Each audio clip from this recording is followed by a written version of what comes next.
school bell rang and break time ended, I stepped back into my classroom. The laughter was gone, but the mask remained. Plastic wrappers were scattered on the floor. Empty cups sat silently on the desk, and the trash bin stood there full, yet ignored. For a moment, I stood still and felt disappointed. This was our classroom, a place where dreams are built and futures are shaped. If we cannot care for the small space we call our own, how can we say we truly care about the earth we all share? Honorable judges, respectable audience, and everyone here, Assalamualaikum warahmatullahi wabarakatuh. First of all, I'd like to thank the judges for giving me this very special opportunity to compete in this contest. I stand before you today to bring forward a powerful and sensitive conversation entitled Educating Heart, Protecting Earth. This day reminds us that saving our planet does not begin with advanced technology or complex policies.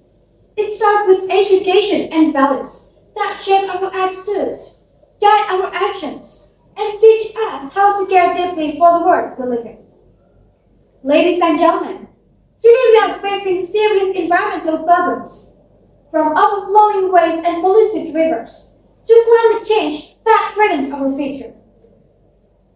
What makes this situation even more concerning is that most of us already know these issues exist. We learn about them in textbooks, hear about them in the news, and discuss them in classroom. Yeah, knowing is not the same as caring. The real problem is not a lack of information, but a lack of awareness and responsibility. And that is why environmental education must touch not only our minds, but also our heart. Ideally, schools are meant to be the birthplace of environmental awareness, a place where students learn to respect nature and grow into responsible guardians of the earth. In our ideal vision, classrooms are clean, students care for their surroundings, and environmental values are practiced every day.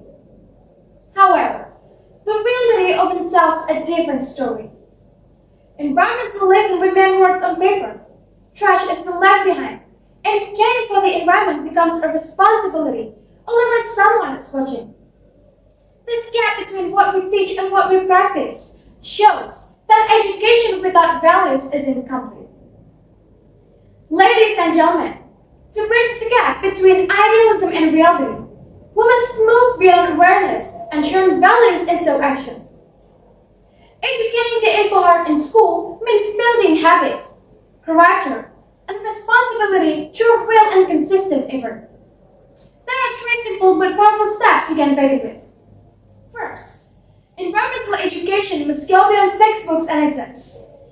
Schools should not only teach students what environmental problems are, but also how to care through daily practice.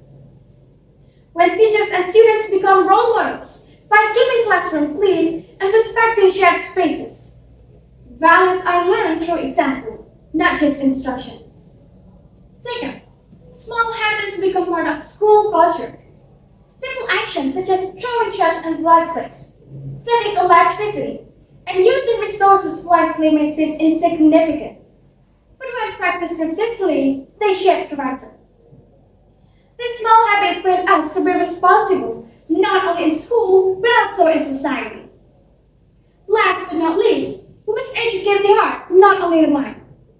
When students understand that the environment is a shared responsibility, not a temporary duty, care will come naturally. A heart that cares will act even when no one is watching. And this is where true environmental education begins. Ladies and gentlemen, in the end, saving our planet does not begin with grand speeches or advanced inventions. It begins with us.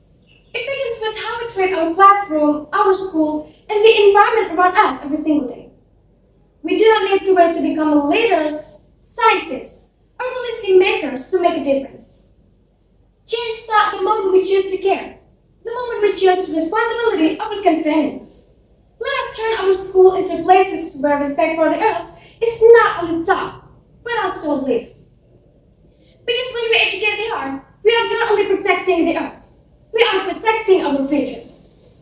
As the great environmentalist Wendell Berry once said, "The earth It's what we all have in common. And if we truly share this earth, then caring for, it's not a choice. It is our duty. That's all my speech. I hope it can give you a good contribution. Last, I say, Wassalamualaikum warahmatullahi wabarakatuh.